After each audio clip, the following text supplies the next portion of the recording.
नमस्कार, मैं दौलत शर्मा और आप देख रहे हैं यूआईपी न्यूज़। 26/11 के मुंबई हमले के मुखिया तैमूर राणा को एनआईए भारत लेकर आती है और अब चर्चाएं शुरू हो गई हैं कि तैमूर राणा को किस तरीके से सजा दी जाएगी, क्या एक्शन उसके ऊपर लेगी। तारीफ यहां सरकार की हो रही है कि बीजेपी लाने में काबिल हुई कि इतने बड़े आतंकी को अपने देश ले आई और जिसने देश में इतने बड़े हमले को अंजाम दिया। अब वो आतंकी, वो आरोपी अब भारत देश में आ चुका है। अब एनआईए उसको 18 दिन की रिमांड पर ले चुकी है।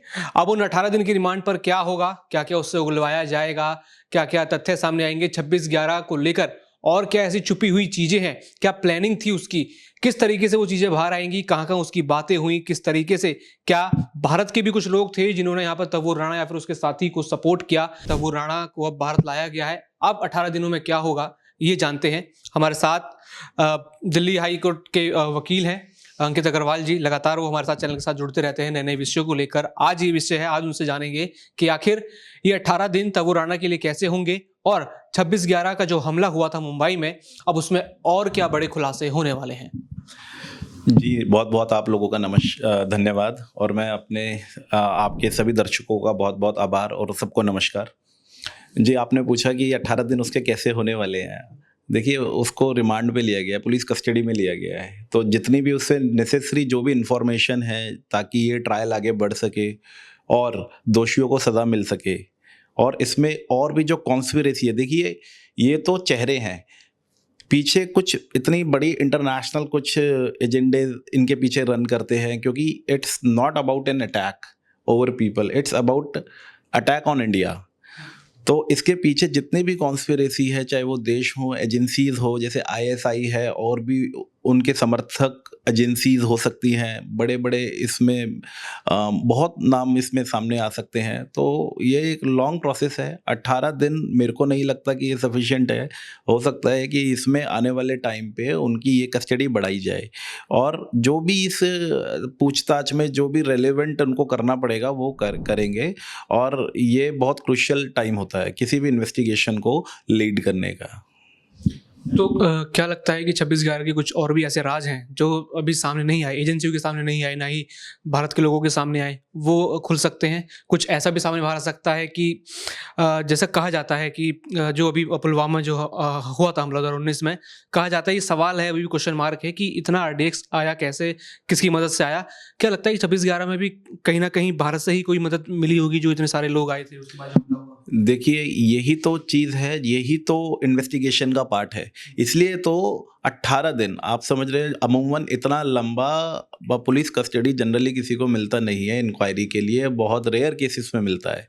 तो ये सब क्वेश्चंस हैं, कोर्ट इसको बहुत बारीकी से कंसीडर कर रही है, सरकार इसको बहुत बारीकी से देख रही है, इसी वजह से इसको 18 दिन दिया गया है। बहुत सारे क्वेश्चंस होते हैं behind the investigation, behind the case, बहुत कुछ होता है जो लोगों के पास आया जाएगा। तो वो एक यही माध्यम है जिसके द्वारा चीज़ें लोगों के सामने रखी जाएंगी। तो डेफिनेटली कुछ ना कुछ मेरे को व्यक्तिगत तौर पे लगता है कि इसके पीछे बहुत कुछ है जो अभी आना बाकी है। जितना आया वो तो आया, लेकिन अभी बहुत कुछ और आ सकता है। इसे कहा जा रहा है कि ये भारत की एक बहुत बड़ी डिप्लोमेटिक जीत है कि जो बाहर जो आरोपी बन था उसको हम भारत में लेकर आए, क्योंकि कई सारे उसके ऊपर एलिगेशंस थे। मास्टरमाइंड 26/11 का उसको कहा जा रहा है। तो लगता है कि ये जो कूटनीतिक जीत है ये अभी और आगे बढ़ेगी, और भी ऐसे कई लोग सामने बाहर आएंगे, उनको भारत लाया जाएगा, जो कहीं ना कहीं भारत को नुकसान पहुंचाने में लगे हुए थे। देखिए, सबसे पहले मैं ये कहूँगा, आपने बोला कि ये भारत की डिप्लोमेटिक जीत है, बिल्कुल। और आज जो ये हुआ है ये असाधारण काम हुआ है। अब तो मैं इसमें यही बात कहूंगा कि मोदी है तो मुमकिन है। और वो ये मैं क्यों कह रहा हूँ, अब लोग मेरे को कहेंगे कि मोदी प्रशंसक है। हाँ हूँ, क्योंकि हूँ, इसलिए हूँ क्योंकि आप देखिए अटैक कब हुआ था, 2008 नवंबर 2008 में 26/11 अटैक हुआ था, ठीक है। उसके बाद से 2019 तक भारत सरकार की तरफ से तवाहुर राणा के खिलाफ कभी भी कोई भी औपचारिक एप्लीकेशन उसके एक्स्ट्राडिशन यानी कि प्रत्यार्पण पर कभी भी यूएस में नहीं दी गई। आप सोचिए, 11 साल जहां पर सैकड़ों लोग मार दिए जाते हैं, सैकड़ों लोग। एक होटल पे अटैक कर दिया जाता है, पूरी मुंबई को दहलाने का प्रयास होता है, भारत को दहलाने का प्रयास होता है। यहाँ पे क्वेश्चन मार्क गवर्नमेंट के ऊपर लगाए जाते हैं, सिक्योरिटी के ऊपर लगाए जाते हैं। कितने उसमें फॉरेन नागरिकों को, इंडियन नागरिकों को, सिटीजन्स को हॉस्टेज किया गया, बंदी बनाया गया, उनको प्रताड़ना किया गया, कितने लोगों ने जान गंवाई। ऐसे भयावह, जिसको पूरा विश्व उस वक्त अपने टेलीविजनों से देख रहा था, उनकी निंदा कर रहा था, उस अटैक के मास्टरमाइंड की कभी भी गिरफ्तारी के लिए 2008 से लेकर के 2019 तक यूएस में कोई भी औपचारिक एप्लीकेशन फाइल ही नहीं की गई। 2019 जब एनडीए सरकार दोबारा जीत करके आई, तब इनकी औपचारिक एप्लीकेशन फाइल की जाती है कि इनको, तवर्रुर राणा को आप हमें सौंपिए, क्योंकि इनके खिलाफ हमारे देश में पेंडिंग मुकदमा है जो बहुत ही हीनियस क्राइम का है। आप ये सोचिए। इसीलिए यहाँ पर जो आपने बोला, एक डिप्लोमेटिक, बिल्कुल ये 100%, 1000% ये डिप्लोमेटिक जीत है, ये मोदी जी के विजन की जीत है, ये नए भारत की जीत है, आम जनता के विश्वास की जीत है, जिन्होंने उनको वोट किया। इसीलिए उनको बोला जाता है 56 इंच का सीना। 11, आप देखिए प्रयास कब से हो रहा है, कब से प्रयास हो, मतलब पुरानी सरकार 5 साल उसके बाद रूल्स में रही, कभी एप्लीकेशन ही नहीं फाइल ली। तो ये बिल्कुल ये एक डिप्लोमेटिक जीत है। आपने यहाँ प्रधानमंत्री की तारीफ करी। कहा गया कि 2008 में जो हमला हुआ, उसमें जो उस समय के प्रधानमंत्री थे मनमोहन सिंह जी, वो शांत रहे, सरकार ने कुछ नहीं कहा। लेकिन जब आगे हमले होते हैं, जब मोदी सरकार रहती है, जब एनडीए रहती है, बीजेपी रहती है, जब एनडीए तो भी हुई है, जब बीजेपी रहती है, तो जब भी कोई बड़ा आतंकी हमला हुआ तो उसका जवाब दिया गया। तो क्या ये आप मानते हैं कि अगर बीजेपी उस समय होती या फिर कोई सरकार ऐसी होती, तो क्या उस समय भी जवाब तगड़ा दिया जा सकता था, जैसे उरी के बाद जो जवाब दिया गया, उसके बाद जो बालाकोट एयर स्ट्राइक हुई, ऐसा कुछ हो सकता था? देखिए, इसका आंसर तो आप ही ने दे दिया। उरी का आपने एग्जाम्पल दे दिया, बालाकोट का आपने, पठानकोट का आपने एग्जाम्पल दे दिया। तो ऑब्वियसली आप ये देखिए, पहली बात, जो जिस लेवल का ये हमला हुआ था और इतना अंदर घुस करके हुआ, आप देखिए इससे पहले जो 2 हमले हुए, उरी हुआ, पठानकोट या बालाकोट, जो भी हुआ, वो कभी इतने अंदर घुस के हमला नहीं हुआ। अब वो देखिए, Mumbai is the capital, is the economy of India, आप कह सकते हैं पूरा इकोनॉमी वहाँ से रन होता है, सारा फाइनेंस जो भी टर्म्स होता है, सब चीज़ें वहाँ से डिसाइड होती है। उसके अंदर आकर के एक, मतलब सिंपल तरीके से वो एंट्री करते हैं जलमार्ग से, ठीक है, वाटरवे से इंडिया में आते हैं और आके सीधा पूरे देश को दहला देते हैं।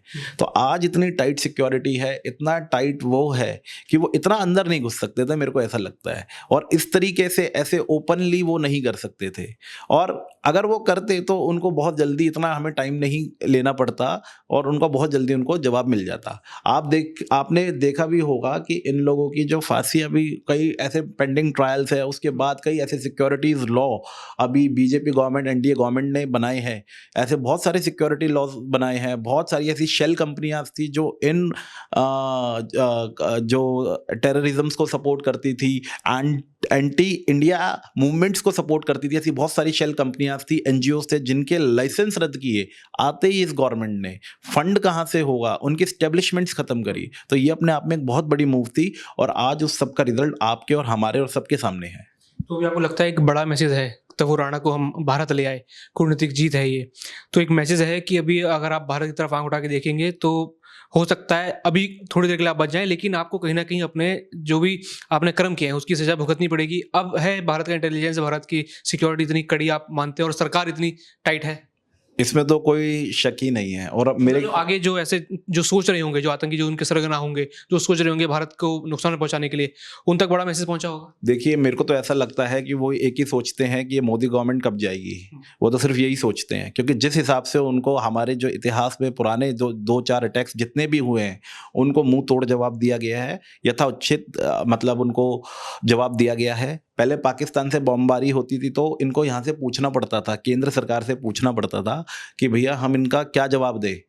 तो वो यहाँ से जाता था जब यूपीए गवर्नमेंट के टाइम पर कि वो गोलाबारी कर रहे हैं तो आप रुक जाओ, आप पीछे आ जाओ। लेकिन अब इनको कोई उसकी ज़रूरत नहीं पड़ती। गोलाबारी हुई है तो इनको ऑलरेडी डायरेक्शंस है कि ईंट का जवाब आप पत्थर से दो, और वो होता है। ये उधर से गोलाबारी करते हैं, इधर से ये अपनी मिसाइलें दाग देते हैं, कुछ कर देते हैं।